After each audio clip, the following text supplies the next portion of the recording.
I will not bend. You have poisoned my son's blood, seeking to turn them into grotesque instruments of your will, and tempted me with the false promise of their salvation. But I will not bend. You have cast me into hell, made me suffer the torments you inflict upon the galaxy, and told me I could end it all if I would submit to you. But I will not bend. You have torn through the heavens of my world, sealing the souls of its defenders and turning them against one another, made me listen to the horrified screams of the remains of their true minds, and whispered that I could release them if I took their place in your service. But I will not bend. You have taken my people, broken their will, and made them your puppets, and laughed as you threatened me with the same fate, told me that the only way to retain even a modicum of my own mind was to willingly kneel. But I will not bend. You have made reality bleed, unleashed the madness of the great ocean into reality, forced me to listen to the screams of the innocent, thinking to break my resolve, to drive me into madness. But I will not bend. Never. Why do you not understand this? Why do you persist time and again, trying to make me kneel, to break me and make me submit to you? Why do you continue to hurl your armies and your curses at my sons, even as they stand tall amongst the ruins of their dreams and defy you with their last breath? Why do you never relent in your war against my bloodline? Here, in this place of primordial nightmares and murdered dreams, I have pondered these questions for so long, as the centuries trickled by, and the Imperium I helped build changed under the pressure of history. And now, at long last, as your slaves burn their way to the surface of my world and into my son's fortresses, I finally understand. I know now why you never relented in your quest for our destruction. In the end, it is such a simple truth, I cannot believe it took me so long to understand it. Truth is, you are afraid of us. You are afraid of my sons, who can see the strings you use to strangle the free will of mortals. You are afraid of my father's light, and you know that they are those most likely to wield its power when the prophesied hour comes. You are afraid of mankind's potential, of the dream of ages past that you hid from us in the darkness of eternal war. But most of all, you are afraid of me. You are afraid of what I represent. I, the one soul who defied your power, the one soul you coveted above all, yet eluded your grasp. I am not afraid of you anymore, for I know you for what you are. But you are afraid of me, aren't you? Aren't you, Zahariel? Aren't you, Tzeentch? I see you now, deceivers. You will pay for what you have done. In my father's name, for my father's light, you will burn. I am the Crimson King. I am Magnus the Red. And I am returned. The Siege of Terathalion, Part 5. The Crimson King rises. And so Magnus the Red, the Crimson King, rose from his age-long slumber, his soul brought back to his body by the works of his son Ahriman. Terrible was his fury at the desecration of his world, and those who had hoped to snuff out his life, faced the full power of the Primarch of the 15th Legion. Across the galaxy, the servants of the great deceiver trembled in nameless dread. So potent was the terror the never-born slaves of the Changer of Ways felt upon Magnus's awakening. Ahriman, who had at last atoned for his terrible failure 10,000 years ago, wept in joy as his father rose, while among the battle between the Rubricae and the remnants of the Black Crusade, Iskadar Canyon laughed, the power of Vindicta coursing through his soul, and Zahariel, locked in combat against Ephrael Stern, recoiled in horror at the sight of the Crimson King returned, for the Everwatcher knew what this portended for its kind. The storm parted. The first one to notice was Auspec's officer Mirak Ulrich on the bridge of the Word of Magnus, While the rest of the crew focused on destroying the fleet of the Black Crusade, he had been tasked with monitoring Terathalion for any changes. When the heralds had sent their reinforcements, the power had weakened the Tempest enough for Ulrich to be sure they had reached the surface, but the sorcerer's cover had reformed almost instantly. Yet now the eldritch patterns in the clouds were torn apart over Ahat Yakabi. For the first time since the Black Crusade had reached the heart of the Prosperian Dominion, sunlight fell upon the capital city, illuminating the fires and devastation that ravaged it so much. Oleg was horrified by the extent of the desolation, now revealed to the ship's occupants. Yet the city still stood, in defiance of the hordes that rampaged through its streets. The fortress of the 15th Legion was rich with thermal signatures of all kinds, and the wardens of Ahat Yakabi still fought the Chaos Titans in the ruins. The energies unleashed in these confrontations sent spikes on the word's instrument. Ulrich's vision blurred, and as he reached to his eyes, he noticed that he was weeping. He did not know why, but the image on the aspects of Ahat Yakabi, no longer covered by darkness, filled him with a deep sense of joy. There was more to it than the already considerable fact that the sorcery of the demons had been broken. That would have caused him to rejoice, but this was much more, even if he did not understand how yet. He turned to report to Lady Sarkat and froze. She was smiling. Her expression softer than Ulrich had ever seen on the face of his stern commanding officer. Across the bridge, other officers were touching their faces, finding tears running down their cheeks. After the defeat of the Black Crusade's fleet, they had held position, impotently watching as the world they had sworn to defend warred against the hordes of the arch-enemy. Their lack of information and inability to act had eaten at them, tempers growing frayed as frustration mounted. But now that was all gone. Now they knew something had changed. Something right had happened. Something good. "It's him," said the Lady Admiral, so low Ulrich nearly didn't hear her. "He's back." Ulrich knew who she meant then. He was no psyker, but even so he could sense it. A presence that, for all of Ulrich's life, had been distant and barely there. So much so that he had never noticed it. Had grown. It had awakened. Like a reassuring hand came to lay on his shoulder. Ulrich knew they were not alone. Another, more religious soul would have thought it the hand of the Emperor. But Ulrich was a son of the Dominion, and he knew there was another, much closer individual who fitted the bill for that kind of intervention. For who'd pierce the darkness of chaos above Terathalion but Magnus himself?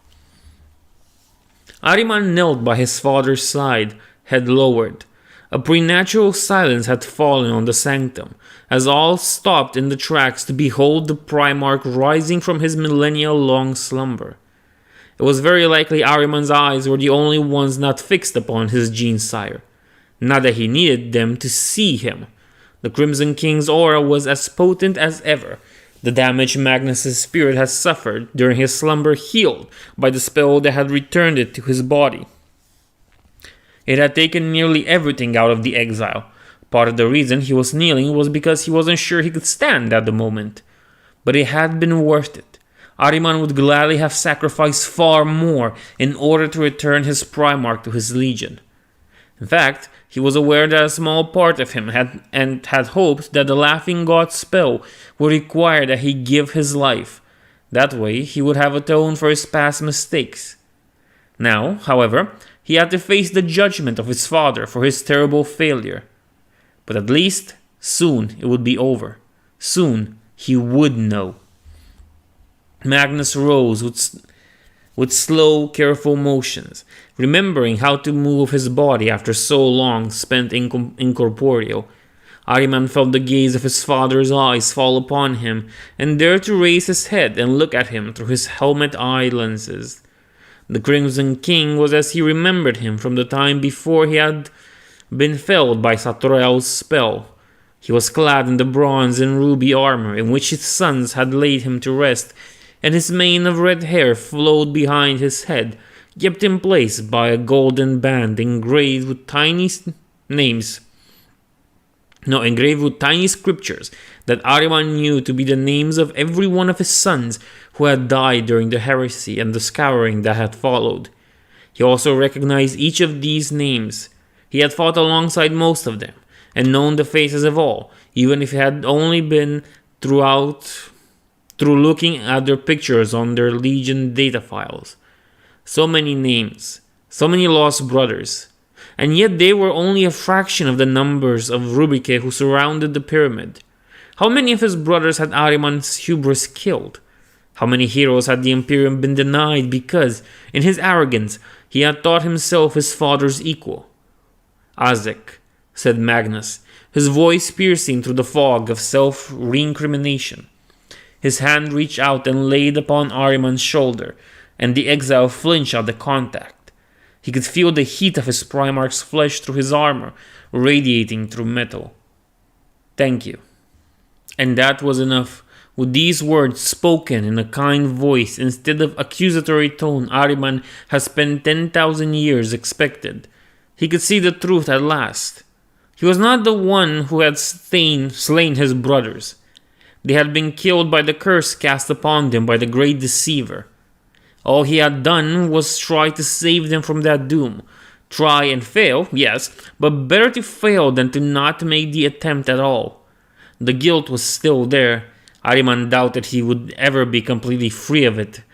Nor should he ever be, he now realized. To let go of it would lessen him, would make him less human and more like the things he had spent so long fighting against. The pain of loss was still there too, but the self-loathing was gone, washed away by a father's understanding and forgiveness. Ahriman felt a great burden lift from his shoulders, and he sat a little straighter. Then, ignoring the protestations of his muscles, he rose to his feet, leaning on his staff for support. Magnus's grip on his shoulder tightened, and the Primarch helped him stand to his full height.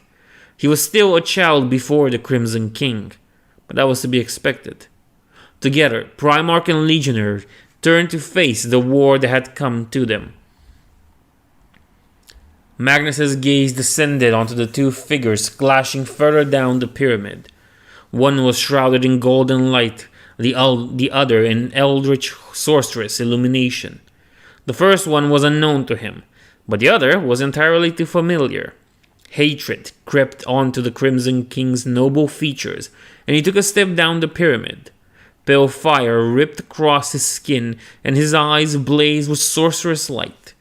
Around him the Empyrean stirred, as the power of retribution sought to return to the soul that had birthed its origin 10,000 years ago. It felt good. It felt right.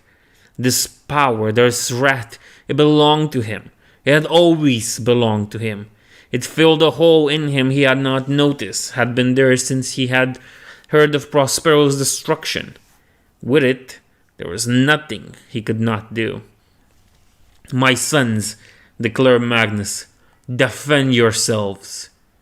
The voice of the Crimson King echoed across the entire Titanic chamber, and the tens of thousands of Rubike who had been too far from Canyon to react to his own call to arms raised their bolters, their eyelenses ablaze with psychic flames. As one, they turned towards the despoilers in their midst and began to advance, as relentless and undying as the tides of Terra's ancient oceans. Magnus began to take a second step down the pyramid, gaze fixed once more upon Zahariel, his ancient enemy staring back with dread clear in his black and human eyes. Beady eyes. I like saying beady eyes. The sight of the Everwatcher caused memories to flicker within Magnus's mind. A ship, ancient and venerable, falling apart under the guns of a traitor armada.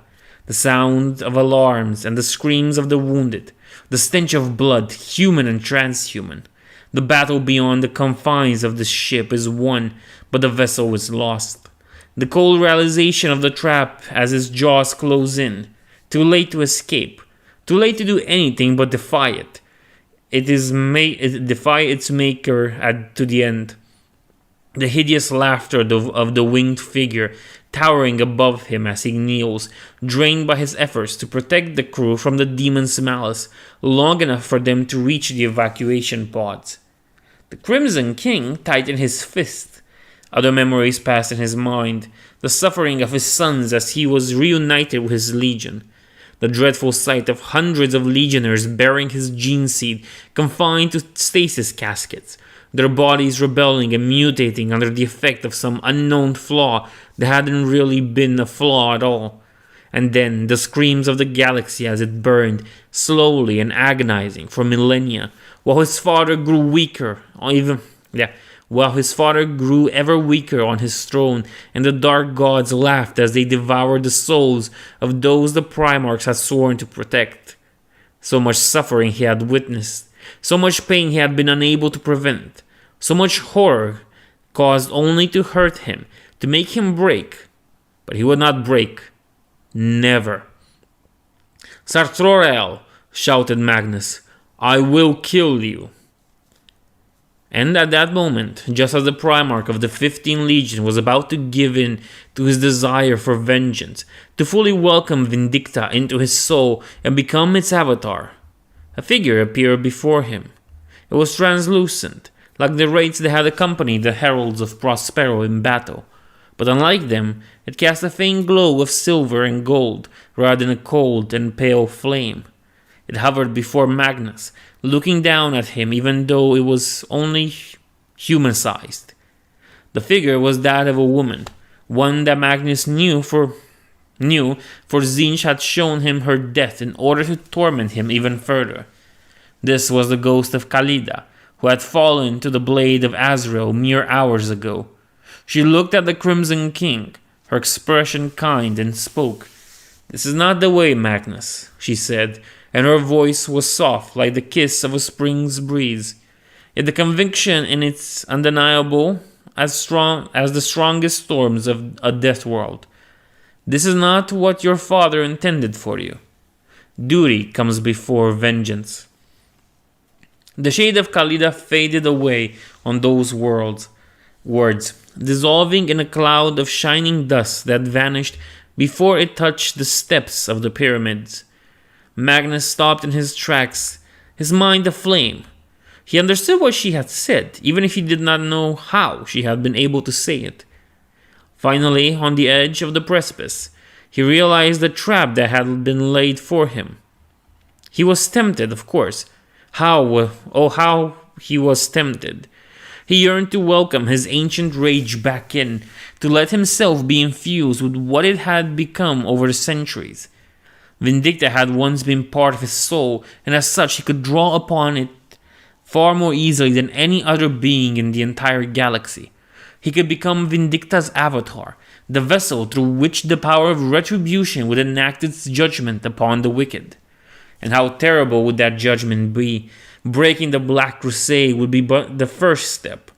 Not even the traitor legions that dwelled within the iron cages would be safe from his wrath. Even his fallen brothers would be driven and broken before him. He would shatter the hold of the dark gods upon the human race, burnt away in the pyre of retribution. He would be able to bring justice to the stars, at long last, justice for all the bloodshed and the torment of the last 60 million years. Justice for his and his son's suffering. But she is right. This is not what Father intended for me, he thought. This is not my fate, not my role. He would be terrible indeed, but in the end, that would accomplish nothing. The dark gods would endure. Their slaves would die, but they would find others, as they always had. Vengeance, the greatest of temptations, would be hollow and meaningless, no matter how momentarily satisfying it would be. The cycle of torment began by the war in the heavens would go on. Khalida was right. He had another duty, assigned to him in an age long since past. His was not the path of retribution, the path of the destroyer. And duty came before vengeance. The Crimson King let go of his connection to Vindicta, and the web of fate was redrawn once more. The doom of the slaves to ruin grew a little more distant, a little more unlikely, and the light of hope that its dark fire had covered became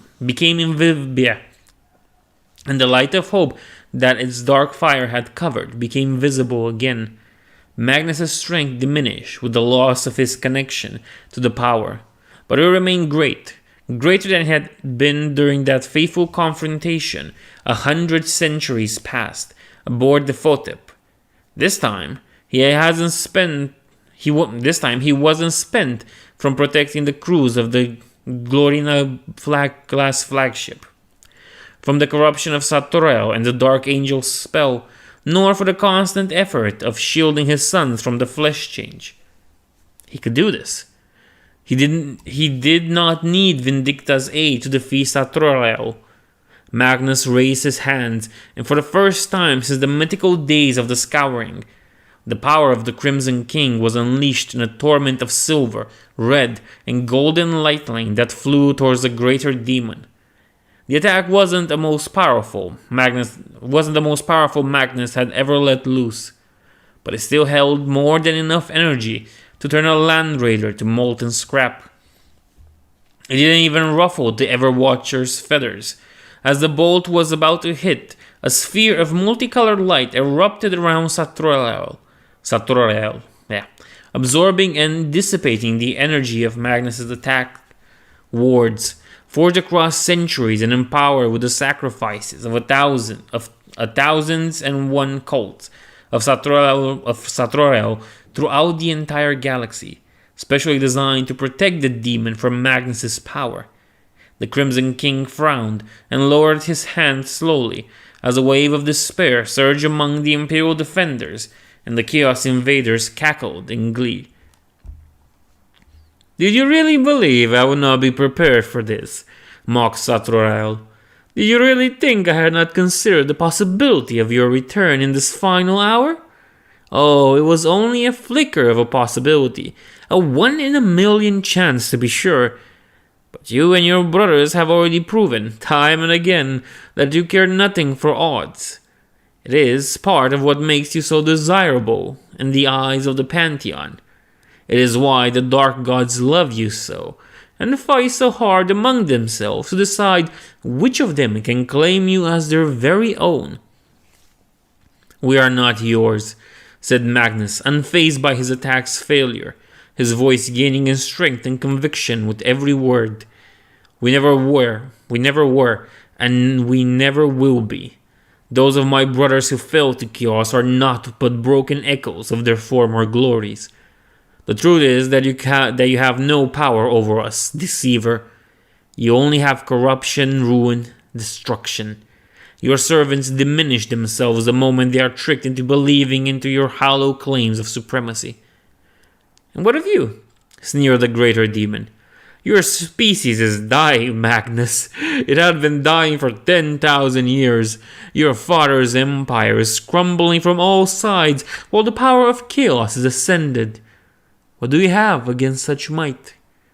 "We have unity, and that strength is something chaos will never have," answered Magnus, undaunted. "You will tear yourselves apart, as you always have. It is in your nature." "You are wrong. There will be unity in chaos before the end. It is ordained, and your own hands have made it certainty. By your actions you have damned yourself. By your defiance you have ensured the destruction of your species. Mankind could have served the Dark Gods. Now it will be devoured by the primordial annihilator. Still you try to deceive me? I have endured these fabrications for an entire age. Now, as I am free from them, so shall I free all of mankind from your twisted lies," shouted the Cyclops. "We are not puppets. We are not slaves. Our destinies, our wills belong to no one but us. The promise of my father's godless kingdom will be made a reality." "Your brothers," whispered Zahariel mockingly, "feel differently. You are strong, Magnus, Stronger than any of them, perhaps, but not strong enough to face them all. If I faced them alone, I could not prevail, admitted Magnus. But I will not be alone. You are, and have always been alone, Magnus, taunted the demon. And you will always be, forever. That has ever been your fate, Cyclops, from the moment your existence entered the web of fate. Yours is the path of the solitaire, isolated from the rest of the world by his knowledge, his power, his differences. You have altered much of your destiny since it was first conceived within the court of change. But not this. And yet in the end, all of this is irrelevant, continues Zahariel, a cruel joy in his voice. In your folly, you have rejected the power that would have enabled you to challenge me. Now, Magnus, you will die. Sorcerer's lightning gathered around the greater demon's staff as it pointed towards Magnus, preparing to unleash a curse that, this time, would not merely send the Crimson King falling into the warp. This time the curse would kill him, and with his death, Zahariel would kill one of the Imperium's few remaining hopes. Ephraim Stern shouted a cry of alarm and was about to leap to place herself between the Everwatcher and the Crimson King when Magnus smiled. You understand nothing, he said softly. I will not be alone, because I was never alone to begin with. My sons, he called out, his voice filled with the Primarch's command once more. Open fire. As one, more than 100,000 Rubricates suddenly turned on the spot, all of them facing the pyramid of the Sanctum Center. As one, they raised their bolters, aiming at the immense winged figure that stood halfway to the construction's top. And as one, they pressed their weapon triggers. Thousands of bolt shells impacted against Zahariel's shield at the exact same time. The incredible precision achievable only thanks to the psychic command of Magnus and the unity of the Rubricae. The spell woven around the greater demon strained and collapsed in a blast of energy that sent the demon Fugi flying before she called upon her power and ignited two great wings of golden light. She landed atop the pyramid near Ahriman, who stood still, stunned into silence. In Zahariel's eyes, the dread had changed to horror. Only one of Iskadar's hearts was still beating. His third lung was the only thing still injecting oxygen in his bloodstream with any reliability, and his vitae was leaking from several wounds that Maddox's healing hadn't fully closed. His armor was so battered that while it still held in one piece, it was one solid hit away from falling apart. Every muscle in his body hurt, and several of his organs were strained to the breaking point, keeping him functioning. He was, all things considered, in considerable pain, and there was a Chaos Lord charging towards him, holding the demon-possessed axe of Mordecai. And to add insult to grievous injury, he did not even have a weapon of his own. He had spent the last power cell for his pistol long ago, and his power axe had been shattered like glass. And yet Iskadar was laughing. He couldn't help it. Part of the reason why was the sheer absurdity of the situation. How unlikely was it that he would face the exact same threat, a wolf-lord dedicated to Khorne, wielding the axe of Mordecai and seeking to kill him most violently twice in a single day? But mostly he was laughing out of joy. After 10,000 years, his Primarch was back. The psychic presence of Magnus was washing over him in waves, filling the air with potential and clashing with the darkness that had followed the Black Crusade's forces. And, as for the son of Rust seeking to kill him, Canyon had never needed weapons in the first place. His body may be nearly spent, but the strength of Vindicta flowed through him, its power renewed by the partaking of the shadowy veil caused by Magnus's awakening. Blackmane would not kill him this day. The young king has succumbed to the blood rage that always threatened all who served Khorne.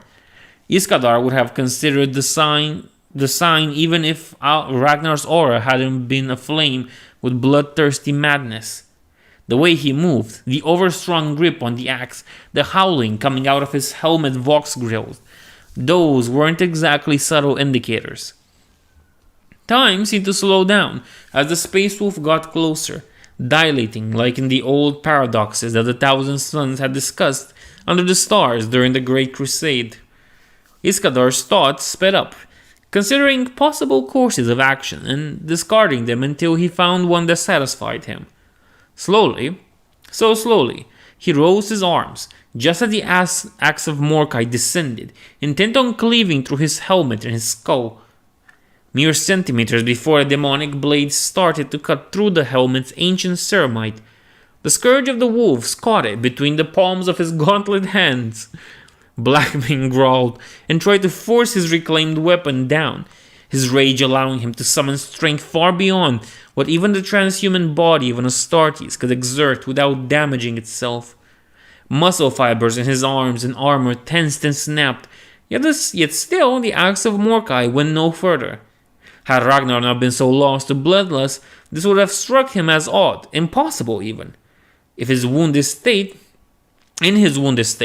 there should have been no way for Canyon to block the demon weapon, so even his psychic powers would have been stemmed by the coordinates entity bound within the blade. Still, the axe did not move. That confrontation was more than a contest between the enhanced strength of two gene-forged super soldiers. It was a match between the demon of the blood god Mordecai, bloodthirster and destroyer of Ur-Galog, and Vindicta, newborn power of retribution, acting through the one who had followed its path the longest. And Vindicta was winning. Mordecai was mighty, but the power born of Magnus's wrath and 10 millennia of silent prayers was mightier, especially when it was expressed through one such as Iskadar Canyon. Cracks began to spread across the surface of the axe's blade, shining alternately with the bloodlight of Khorne and the cold fire of Vindicta. A keening and rage wail rose through the air as the very essence of Mordecai was attacked, and the old demon felt pain for the first time since it had been imprisoned within the weapon. Then a dread realization slowly dawned upon the knot of rage and hate that composed the Neverborn's consciousness. Iskadar was about to destroy it utterly, to burn it out of existence with the flames of retribution. From the very dawn of chaos, it had been an inviolate truth that no mortal could destroy a demon. The Neverborn were timeless entities, born of the galaxy's emotions and sins, and were bound by such petty concepts as life, and were unbound by such petty concepts as life and death. Whether fragments of the dark gods or creatures born from events so traumatic, they had birthed their own sentient reflections in the sea of souls. Demon could only be destroyed by entities of enormous power. Almost always this had meant one of the ruinous powers themselves.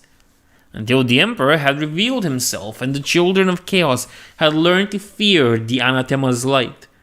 That had been one of the reasons why the dark gods had united to destroy him.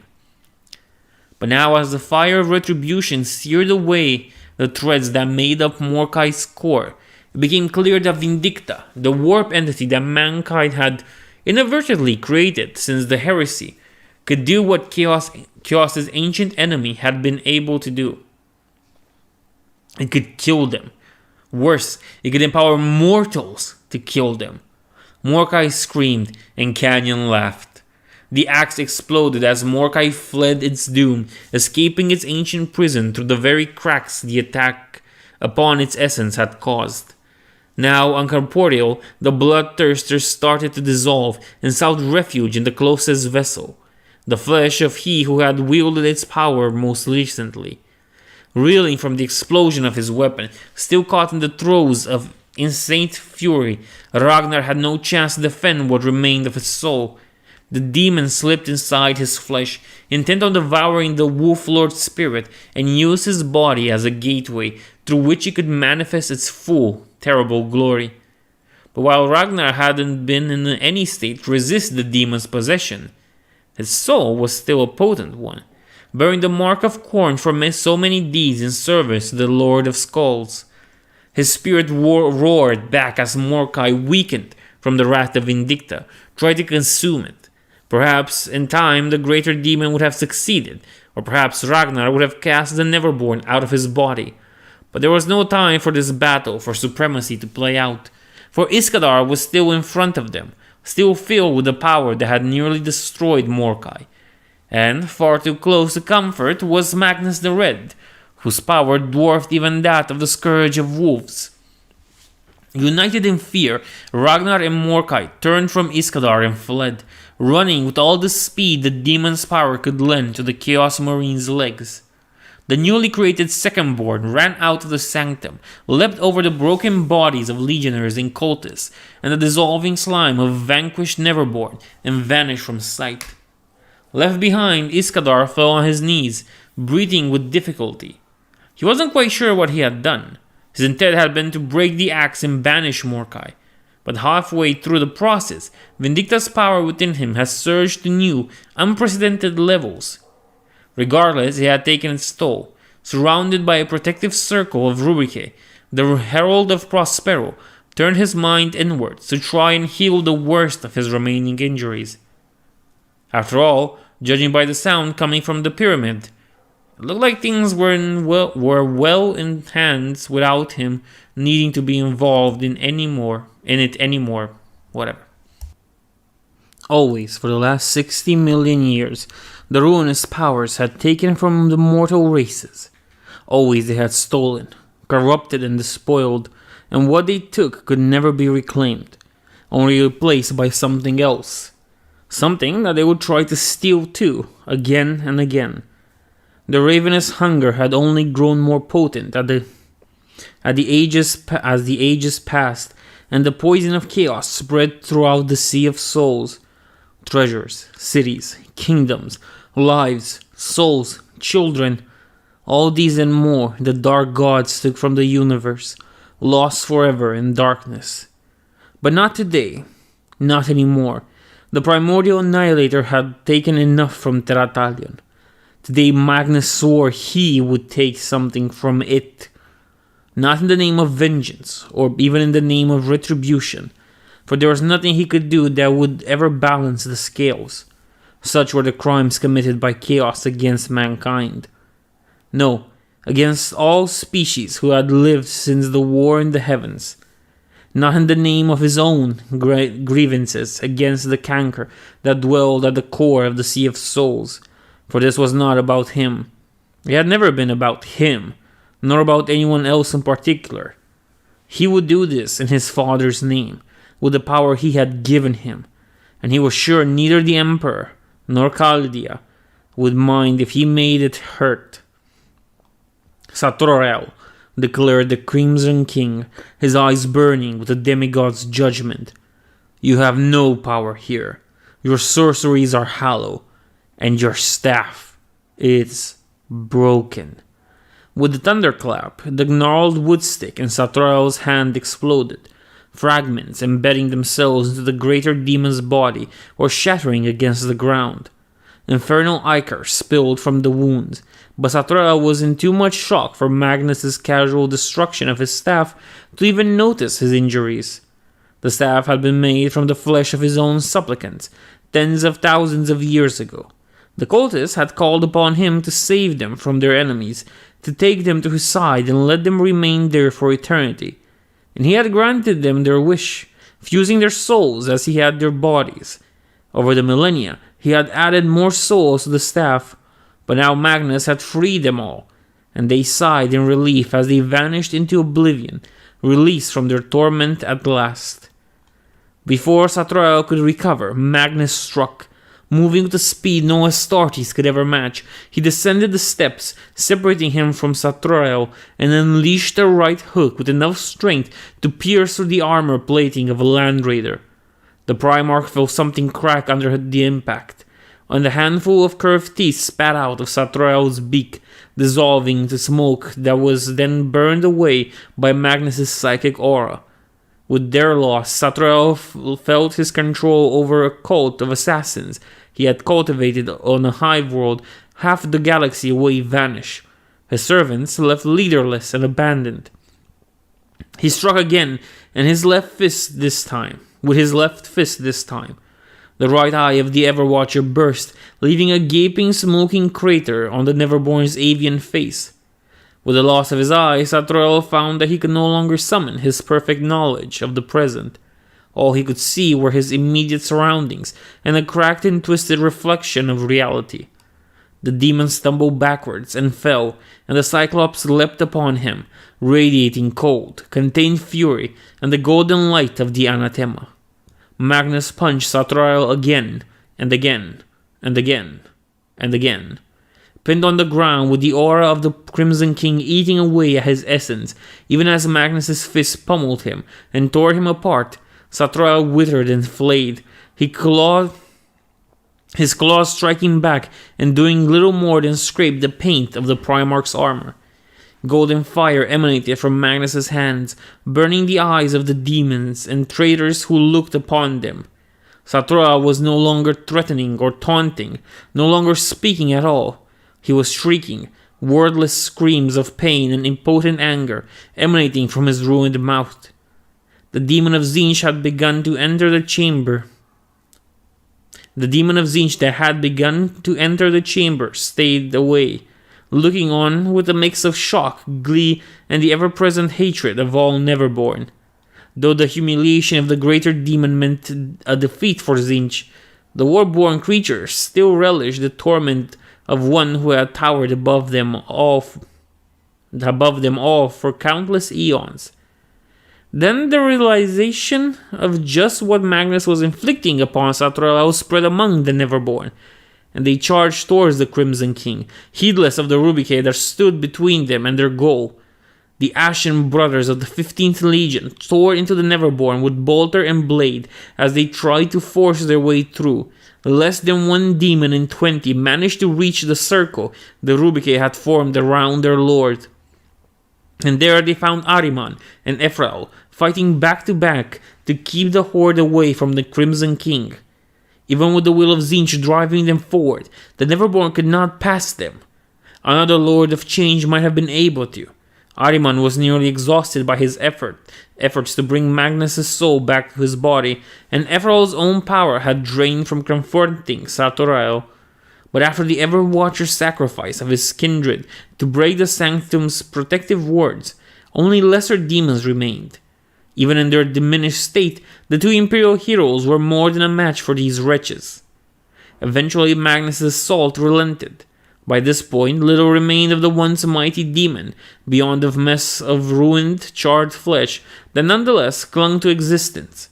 Blackened feathers clung to a wasted frame that twitched in agonized spasms. To those who possessed the second sight of Psykers, the damage was even more extensive. The amalgamation of ethereal threads that composed Zahariel's essence was shredded, its power leaking back into the warp as it continued to fall apart, even after the attack ended. "This cannot be," croaked out Zahariel, his voice a pitiful echo of what it had been. How can you mortals defy the will of the Architect of Fate? You are all puppets, all slaves to the will of fate. How can you deny my master's plans time and again?" "I told your master before," said Magnus, in between sharp breaths, as the effort of unmaking one of the strongest Neverborn in existence caught up to his superhuman physiology. "You have no power over us that we do not give you, whether in fear or ignorance, and I know what you are. And therefore, I do not fear you, either. That is the true power of knowledge, to dispel shadows cloaking evil, and reveal it for the petty, weak, pathetic thing it really is." "We are your masters," shrieked Zahariel. "You live, you struggle, you die for our amusement. You are but dust compared to our immortal magnificence." "You are a lie," shouted the Primarch. "You are a plague, a curse, the failed legacy of those who came before us all. You are a mistake," he continued in a calmer voice, "one that has haunted the galaxy for far, far too long, and you'll be rectified as such." The Crimson King plunged both of his hands deep within the mess of mutating, seared flesh and dissolving essence that had been the architect of the Black Crusade. A cluster of eyes blossomed within the mangled ruins of Zahariel's face, staring at Magnus wide in panic. The Primarch stared back, his own eye blazing with psychic power, and he spoke one word: "Burn." Golden fire erupted from the Primarch's hands, and Zahariel shrieked as the last remaining fragments of its being were annihilated. All traces of the ancient treacheries that had spawned the Everwatcher were erased in a cascade of unbridled energies, and the Court of Fate shook with the outraged screams of Tzeentch as one of the Dark God's most powerful agents met the true death. The Sword of Secrets sang in Azrael's hand as he fought, whispering hidden truths inside his skull. It told him the name of every Rubric he encountered, those they had received upon joining the 15th, and the nicknames they had as children, before they had been taken from their families and reforged into weapons of war, only to fall at the last step and be reduced to dusty spirits trapped within the prisons of Ceramite. Yet even in their diminished state, the Rubric were still powerful warriors. Even with the Sword of Secrets, it took Azrael more than one blow to fell them, and their bolt shells rammed into his armor, with enough strength for him to feel it despite the protective enchantments woven upon the warplate.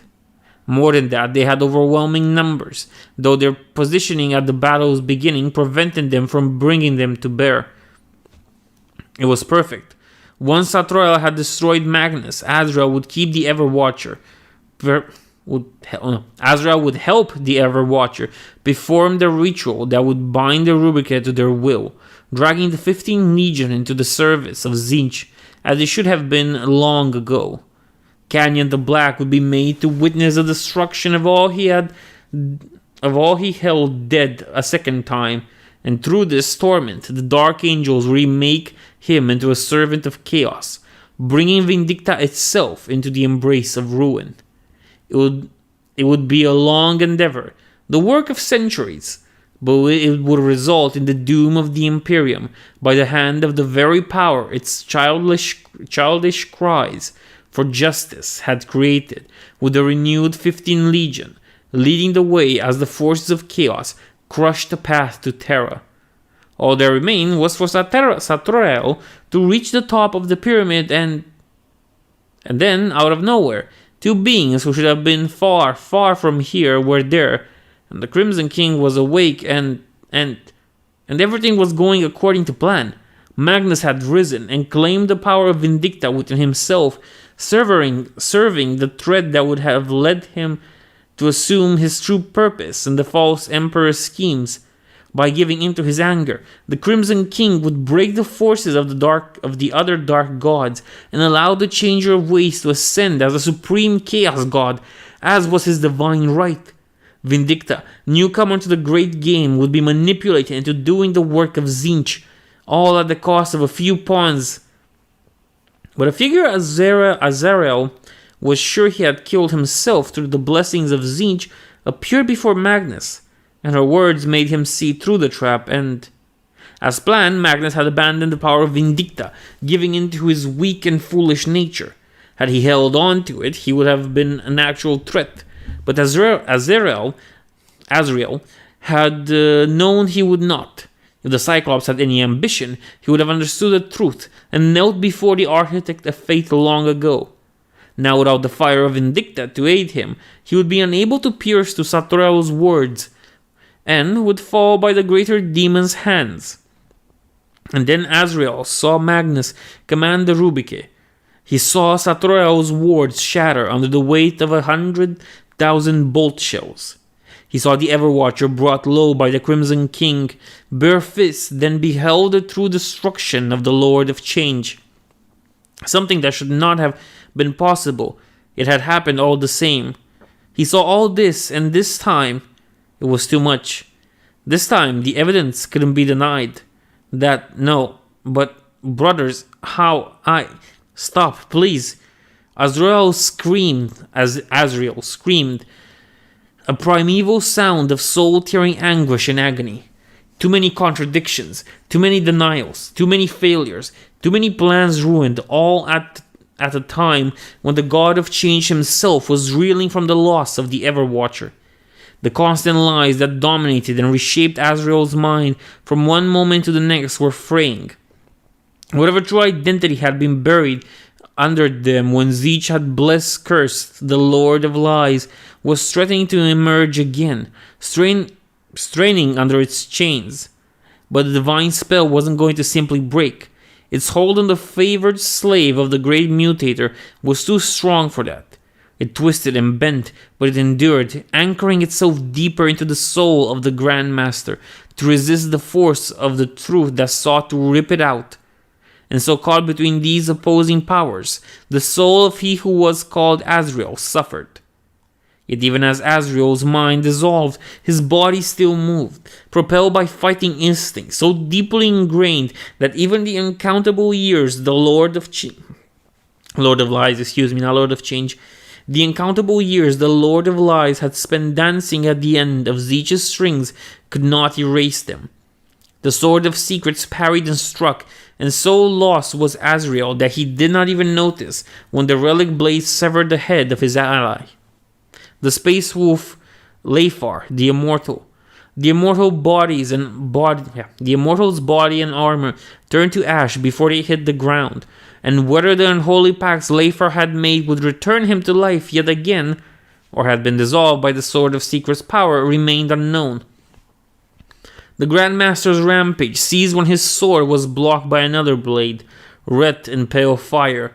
The impact's psychic resonance drew Azrael out of his agony, and he looked in stupor at the Rubric Marine who had managed to parry his blow. The Rubric's armor was of an ancient design that harkened back to the days immediately after the heresy. A bolter was mag-locked to his scythe, and he held a kopesh. I think it's called a kopesh, right? It's that nice sword that's curved. And he had held a kopesh clad in a power field with both hands. Like all his silent brothers, a name was inscribed upon his shoulder pauldron in golden lettering, inscribed after his life had been stolen by the Rubric, to ensure some record of his identity remained. Though the name was written in the language of Zika, Azrael could read it. It said, Helio Isidorus. The name meant something to the Grand Master. But then again, in his present state, nothing meant anything to him. The name meant nothing to the Grand Master. Okay, but then again, in his present state, nothing meant anything to him. He knew nothing, understood nothing except his pain. And then the Rubric did something every son of Magnus knew to be impossible. He spoke. His voice was sepulchre, and echoed within Azrael's burning skull. But it was undeniable voice, and undeniably came from the armored warrior before him. Cousin, he said. For one terrible moment, Azrael stood on the brink of reclaiming his freedom from the god that had enslaved him. The voice of the Rubric, the voice of a being so deeply in touch with one of the few powers in the galaxy that were able to oppose each, cut through the fog of pain that shrouded his mind, through the tapestry of lies woven around who he really was. But before the Grand Master could break free, the God of Change turned his gaze upon him once more, and the shackles of the sea tightened around his soul, causing Azrael to wail in agony. The Rubric, no, not the Rubric, Helio Isidorus, simply stood immobile, his kopesh still holding the Sword of Secrets at bay. Then he spoke again. Go back to the shadows, cousin. The light will find you soon. And just as the memory of those words vanished from Azrael's mind, so did the Lord of Lies vanish from the sanctum, snatched away in a flare of azure lightning. A moment later, every son of the lion in the room was also gone, reclaimed by their true master as his power on Terathalion waned. Salvage, that was what they were, recover from a most bitter defeat. Tzeentch's schemes to claim the 15 Legion at last had failed, and now the Chaos God was recouping his losses, anticipating the next move in the great game. The Choirs of Change started to plot and scheme, seeking ways to recover from their setback, each of the teeming Neverborn a fragment of the Changing One's own immense mind. They considered all that had happened, and considered the myriad possible futures that the events had destroyed and created in equal measures. Strangely, the words spoken, against all reason and possibility, by the lone rubric Marine, were one of the things that disturbed the nightmarish warp entity the most. On the vast plains of Ahat Yakabi, a lone silhouette stumbled. The land bore the marks of the Black Crusade. What little vegetation had survived was twisted, thorns and poison everywhere on plants that should have possessed neither.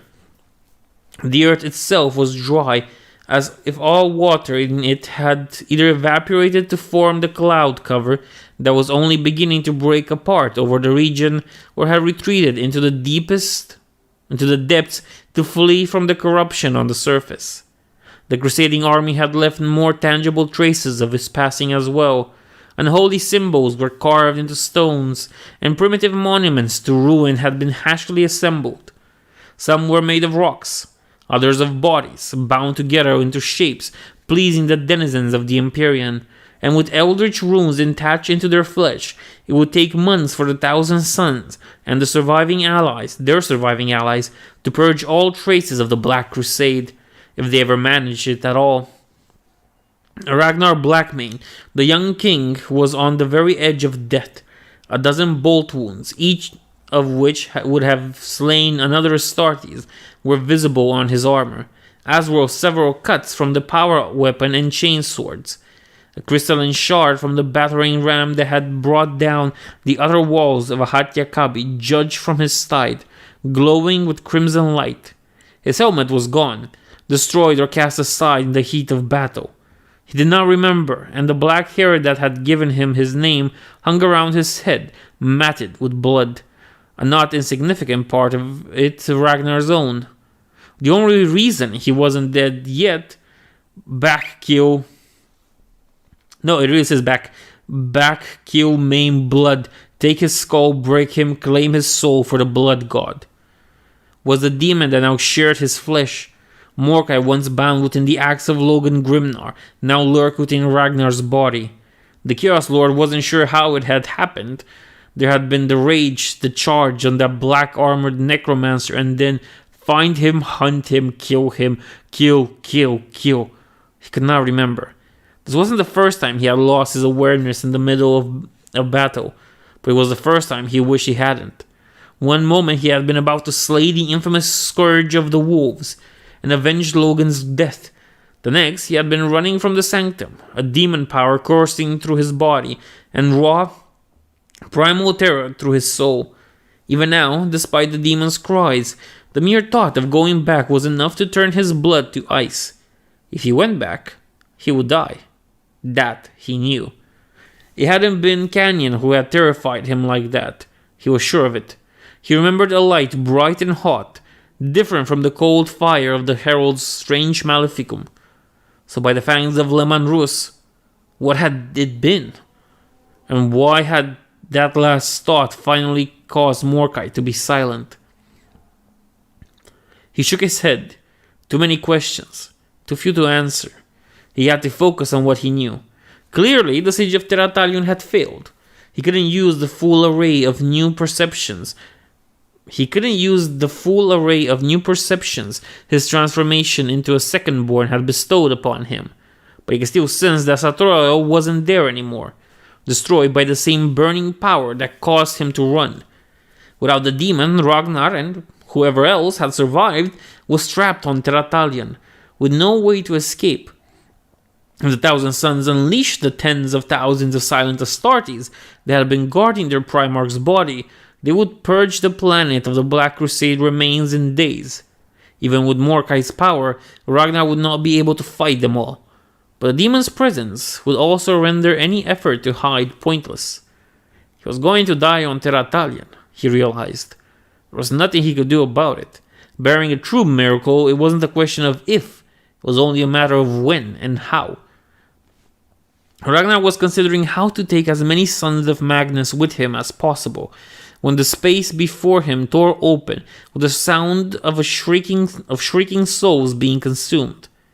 He recognized it. This was a warp portal, opened through ritual and sorcery. Judging by the stench of blood and death that emanated from it, he doubted it was the work of any witch of the 15th Legion. They were more talented at hiding their corruption. But then who? A figure appeared on the other side of the opening in reality, clad in power armor whose color could only be obtained by repeatedly dredging ceramite in copious amounts of fresh human blood. The warrior wore a horned helmet, and the mark of Khorne was inscribed on both his warplate and soul. In his right hand he held a great warhammer engraved with the 8-pointed star of chaos, and his shoulder plate displayed the emblem of a black bird with a blood drop at its center. Even from whatever distance separated the two of them, Ragnar could feel the power that radiated from this individual. This was no mere warrior of the blood god, but the Lord of Khorne, favored by the Lord of Skulls. The warlord held up his free hand towards Ragnar, palm up. He did not say anything, or even if he did, his words did not survive the journey to the portal. But the meaning of the gesture and the intent behind it were clear enough. Slowly, a feral smile formed on Ragnar's face as he finally recognized the emblem of the warlord on the warlord's shoulder and understood what was going on. The young king stepped through the portal to meet with the Blood Raven and plan vengeance upon the 15th Legion with him. And for the first time since the axe of Mordecai had been broken by Iskadar Canyon, the Bloodthirster laughed, and the terrible sound was echoed in the Sea of Souls by Khorne's own, mocking, nightmarish laugh. It had been a few hours since the last Chaos scum in the Sanctum had been slain, and every thousand Sun and Hatyakabi knelt before their Primarch at the foot of the pyramid. Only the Rubric remained standing, watchful guardians whose vigil never relented. The army that had laid siege to Hatyakabi had fled with the defeat of its leaders. The Chaos Marines had abandoned their mortal followers behind, Dark Angels and Space Wolves fleeing through sorcery or dark tech devices. Not all sons of Russ and the Lion had departed, however. Some, by choice or not, were trapped on Terathalion and would need to be purged. Magnus sat on one knee, eye closed, and in the exact spot he had been after he had obliterated Zahariel. He had not moved since the fateful confrontation, first recovering from the titanic effort, then focusing his mind on what there was still to do. His armor, perfectly preserved during his slumber, had reactivated upon his awakening, though it had not fully completed its reboot before his brief and brutal confrontation with the greater demon. Now, however, it was fully functional once more, its marvelous technology as efficient now as it had been the first time Magnus had donned the armor. It had been a gift from Kelborhal, a replacement for the one the Lion had ruined beyond repair during their battle in the Cavea Ferum, and had served him well during the Scouring. The Primarch's old authority codes were still valid, giving him full access to all Imperial communications across Terathalion's system. Since he had destroyed Zahariel and had made the spell that had blocked transmission, Magnus had been listening, forging a picture of the situation in his mind. Reports had come in from orbit and from other cities. Apparently, each of the armies that had detached from the Black Crusade's main thrust on Hatyakabi had learned of his awakening, though they had reacted in different ways. Some had scattered, abandoning the siege in fear of retribution, forgetting that there was no escape from Terathalion's surface. Others were redoubling their efforts, though a few orbital bombardments under the Lady Admiral's command had soon broken them apart. And one, the army that had attacked Verheyen was simply gone, along with the entire city, its building, its people, and the very ground upon which it had stood. Casting his psychic gaze upon the city's former location, Magnus felt nothing but a hideous, gaping void, and he forced himself away from it, lest it draw him into within its darkened depths. Magnus opened his eye and found his sons staring at him, their auras rippling with awe mixed with an undercut of dread. He chastised himself. What had he been thinking, staying immobile for hours, when they had just finally seen him rise? He smiled, dispelling their fears that he had somehow been lost to them again, and stood up. With a gesture, he beckoned the two Astartes who stood at the front of the circle of legionnaires arrayed around him, one clad in crimson, the other in black. "Let me see you, my sons," asked Magnus. Ahriman and Canyon removed their helmets, exposing their faces for the first time, and Emperor knew how many years. The face of the exile was no different from when he had cast the rubric 10 millennia prior, noble and regal, proud even. There were perhaps a few more lines on it, hinting at the weight of the regrets and guilt he had carried for so long. Tears ran down his cheeks as he beheld the image of his father with his own eyes. About the only thing Canyon shared with his brother was the color of his skin, the caramel tint of a long-lost Prospero that was still prominent among the people of Terathalion. But even after generations of mixing with other populations, and that was the same as that of Ahriman's Terran tribe. Wait, what? Even after generations of mixing with other population, and that was the same as that of Ahriman's Terran tribe, the face of the first herald was covered in scars and wrinkles, the legacy of 100 centuries of war against some of the most terrible dangers to mankind.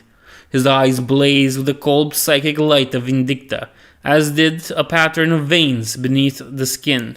Ravaged lips were curved in a smile, revealing 2 rows of perfect teeth. A strange thing, considering the ruination of the rest of his face. "You have suffered in my absence, both of you," he said at last, "and you have done well. But it is time for the separation from the Legion to end. Iskadar, the heralds will rejoin the Legion, for my silent sons will need your special talents to guide them in the coming wars." "My Primarch," asked Ahriman, his voice hesitant. "Are you sure? Having the rubric take part in battles outside the sanctum, it will expose us to the rest of the Imperium. They will know what we did to protect ourselves in your absence. The Imperium will soon have more important problems to deal with than that," chuckled Magnus, though there was no joy in it. "Yes, Isaac, I am sure. All of our strength will be needed in the coming days, I fear. We cannot hold anything back. First, though, we must clean our own house. There are many slaves of ruin left on Terathalion. They must be dealt with before the 15th Legion can sail forth and bring help to the Imperium, whatever it needed. With you to lead us, my lord, we will crush all who defile Terathalion's soil," declared Canyon with confidence. It broke Magnus's heart to hear his next words, but he knew he had to. "No, Canyon. I will not take back the Legion's leadership." The look on his sons' faces would have been comical had he not been able to feel their pain. By his mere presence, he had given back the hope that everything would be all right, that all the horrors they had witnessed would end at last. And now he had snatched that hope away. "There is something else I must do," he explained. "I wish with all my heart that I could lead you once more, see how you have grown in my absence, and fight by your side against the enemies of mankind. But I cannot. Duty calls me elsewhere, and in these times none of us can turn from what we must do, or all will be lost." He raised a hand, silencing the protest before they could leave their lips, and continued, infusing his voice with some of the authority with which he had once commanded armies and convinced entire planetary governments to lay down arms and join the Imperium peacefully. "Canyon, you will lead the Legion in cleansing Terathalion of the corruption of chaos. Bring peace to the lost and death to the damned. You are the chosen of Vindicta. Act as such." Then the Crimson King turned towards Ahriman and the smaller, god-shrouded figure that knelt behind him. "Azek, Lady Stern, the two of you will accompany me to Terra." Magnus looked up, then past the sanctum, past the Hatya Kabi, past Terathalion even, to something only he could see. A distant light in the heavens, a fire burning against the endless dark. The fire had once blazed strong and banished the dark, but now it spurred, reduced to little more than sparks and embers. Time was running out, for him, for everyone. "It is time I speak with my father once more," said the Crimson King. The vault exited atop a thin tower that rose thousands of meters above the dry and cold surface of a lifeless world. Only thanks to precise calculations and the use of priceless archaeotech maintained throughout the millennia by a dedicated cadre of the tech priests could this reconstruction endure without succumbing to its own weight. At the foot of the tower was a great fortress built for the sole purpose to guard the one and only access to the vault. The space elevator at its center. Only one soul may enter the elevator at the same time, and the psyker bound within the fortress would scour it for the slightest trace of corruption. All the way up, stooping their inquiries only at the last moment before the gates of the vault opened. If the soul-bound witches detected any corruption, the elevator's occupant would be eliminated. There were a total of 73 ways to do this, all redundant and independent from each other. In all of the vault's history, there had been a need to use them 5 times, each incident a mark of shame upon the 15th Legion, whose servants maintained and defended the vault. The only source of illumination in the chamber was the flickering light of stasis fields, hundreds and hundreds of them. The kilometers-long vault was filled with these, each filled with a relic, artifact, or tome of dark knowledge. Some had claimed from the strongholds of defeated heretics, others penned by the sons of Magnus themselves, collecting their observations on the ruinous power and their servants. But all, because of the very lore they contained, were twisted things of evil, whose malevolent aura was contained within the vault by a layer upon layer of wards engraved upon every metal slab that composed its hull. There was no air, no heat, no gravity within the vault, and countless security systems scanned the tight passages between the stasis fields, linked to powerful augmented defenses, ready to open fire at the slightest variation from acceptable patterns. The security was the best an entire Legion resources could build without anyone alive being required inside the vault proper. Even the machine spears that controlled the entire apparatus were buried deep within the vault's hull, away from possible contamination. That was why, when the warp shook with the echoes of the siege of Terathalion and the awakening of the Crimson King, there was no one in the vault to notice the momentary flicker in one of the stasis fields. It was a minute thing, caused by a shaking in the etheric tides being picked up by the vault's wards, but it was enough for something to slip out of the relic contained within that field. A small sphere of blackstone covered with tiny engravings. The thing took shape within the vault, becoming a figure that had no face or true body to speak of, only a small bundle. It walked across the length of the vault, triggering none of its alarms, stepping from one spot to the next without actually moving through the space in between. The figure arrived before another stasis field, and reached into its bundle to produce a small, pulsating piece of flesh. It laid it against the field, and with a sizzling sound, the creature was turned to ash, while the field vanished. In a few seconds, he had thus bought the figure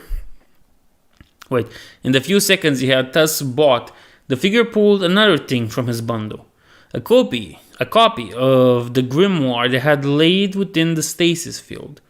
Quickly, he switched the copy for the original, just in time for the stasis field to reassert its hold onto the small piece of reality, separating it from the rest of the universe's flow of time. The figure and its bundle vanished, and the archives of shame were empty once more. Oh boy, and this was the Siege of Terathalion, Part 5, and, well, the end of it. Let's see where things take us next, shall we?